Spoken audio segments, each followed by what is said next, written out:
Hello po mga ka-idol, what is up? Sa araw na ito mga ka-idol, kumusta po kayo? No? Matagal-tagal din tayong hindi nakapag-content sa ating small chicken farm. Liit lang pong farming natin sa mga chicken. So bali halo to mga idol, may mga rabbit at saka mga manok tayong naalagaan mga idol, pero kaunti lang. So puputulin muna natin mga idol, no? Bali ipapakita po sa inyo yung bagong pisa natin na Rhode Island, kasi na mix to mga ka-idol, yung black native chicken natin, no, na natin mix yan sa Rhode Island. So may resulta na tayo mga ka-idol, papakita ko lang sa inyo mamaya.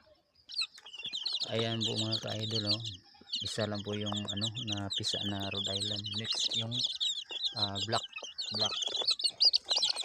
yung may background na brown. Yan, ito na po mga ka-idol, no. Ayan, yun yung nag-iitlog na Rhode Island.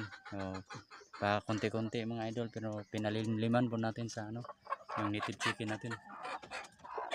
Ayan, so native chicken mga idol, no. So ito na po yung resulta ng Rhode Island red natin. Yung iba po yung kulay ng itlog mga ka-idol. Ayan, perfect na yan, kumbaga lusot na yan sa yung product ng dalawang Rhode Island natin. Binili natin ng 500, dalawang piraso mga ka-idol. So ito na po yun mga ka-idol. Yung una mga ka-idol, napisa na po yun, pero black yung color combination. Yan lang po tayo, hanggang dito lang po tayo mga ka-idol. Thank you.